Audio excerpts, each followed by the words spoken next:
Hi friends, అందరికీ నమస్కారం. ప్రస్తుతం బ్యాంక్ ఖాతాల విషయంలో రిజర్వ్ బ్యాంక్ ఆఫ్ ఇండియా ఒక కీలక అప్డేట్ అయితే తెలియజేయడం జరిగింది.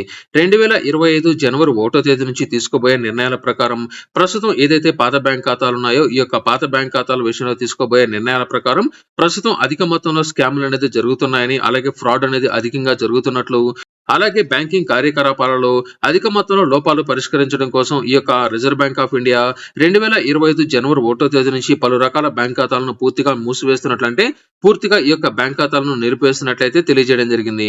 ఇందులో ముఖ్యంగా ఇన్యాక్టివ్ బ్యాంక్ అకౌంట్స్ అంటే ప్రస్తుతం ఎటువంటి లావాదేవీలు అనేది చేయకుండా కొన్ని సంవత్సరాల పాటు అలాగే గనుక ఆ యొక్క బ్యాంక్ అకౌంట్లు గనుక ఉన్నట్లయితే ఆ యొక్క బ్యాంక్ అకౌంట్ల మొత్తాన్ని ఇన్యాక్టివ్ లోకి అయితే వెళ్ళిపోవడం జరుగుతుంది. ప్రస్తుతం దేశవ్యాప్తంగా ఈ యొక్క బ్యాంక్ అకౌంట్ అది ఏ బ్యాంక్ అయినా కానీ ఆ యొక్క బ్యాంక్ అకౌంట్లలో ఇన్యాక్టివ్ గా గనుక ఉండి ఎటువంటి లావాదేవీలు గనుక చేయకపోయినట్లయితే ఆ యొక్క బ్యాంక్ అకౌంట్ అనేది ప్రస్తుతం ఇన్యాక్టివ్ లోకి అయితే వెళ్ళడం జరుగుతుంది. ఇన్యాక్టివ్ లో ఉన్న బ్యాంక్ ఖాతాలను ప్రస్తుతం అయితే తొలగించడం జరుగుతుంది. అంటే పూర్తిగా ఆ యొక్క అకౌంట్లు అయితే నిలిపేయడం జరుగుతుంది. ఎవరికైతే ఇన్యాక్టివ్ లోకి వెళ్ళిపోయిన బ్యాంక్ అకౌంట్లకు సంబంధించి వాటికి సంబంధించిన ఏదైనా సరే పేమెంట్ కనుక ఉన్నట్లయితే సంబంధిత అడ్రస్ కు సంబంధించిన లబ్ధిదారులు ఎవరైతే ఉన్నారో వారికి ఇన్ఫర్మేషన్ అయితే ఇవ్వడం జరుగుతుంది. లేదా ఆ యొక్క బ్యాంక్ అకౌంట్ అనేది క్రియేట్ చేసే సమయంలో ఎవరైతే ఆ యొక్క బ్యాంక్ అకౌంట్ కి సంబంధించిన నామినీ అనేది ఉంటారో ఆ యొక్క నామినీకి అయితే ఆ యొక్క పేమెంట్ అనేది ఆ యొక్క బ్యాంక్ అకౌంట్ లో ఎంతైతే ఉంటుందో ఆ యొక్క బ్యాంక్ అకౌంట్ కి అయితే వెళ్లే విధంగా చర్యలు అయితే చేపట్టబోతున్నారు. ఇందులో అత్యధికంగా బ్యాంక్ అకౌంట్ లో ఇన్యాక్టివ్ లోకి వెళ్లే వారికి సంబంధించి అధిక మొత్తంలో చనిపోయిన వారికి సంబంధించిన బ్యాంక్ అకౌంట్ ఉన్నట్లయితే గుర్తించడం జరిగింది.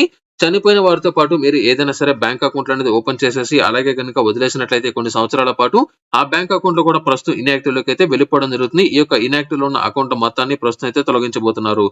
ఇందులో ముఖ్యంగా 2 లేదా 3 సంవత్సరాల పాటు ఎటువంటి లావాదేవీలు అనేది చేయకుండా ఉన్నా కూడా ఆ యొక్క బ్యాంక్ అకౌంట్ల విషయంలో ఒక నిర్ణయాన్ని అయితే తీసుకోబోతున్నారు. అలాగే జీరో బ్యాలెన్స్ అకౌంట్ల విషయానికి గనుక వచ్చినట్లయితే గతంలో ప్రధానమంత్రి మోడీ గారు జీరో బ్యాలెన్స్ అకౌంట్ కి సంబంధించి ఎటువంటి మినిమం బ్యాలెన్స్ అనేది మెయింటైన్ చేయాల్సిన అవసరం అనేది లేకుండానే జీరో బ్యాలెన్స్ అకౌంట్లు క్రియేట్ చేసుకోవచ్చు అని అయితే తెలియజేయడం జరిగింది. అయితే అధిక మొత్తంలో మహిళలు ఏం చేశారంటే జీరో బ్యాలెన్స్ అకౌంట్ అనేది అయితే క్రియేట్ చేసుకోవడం జరిగింది.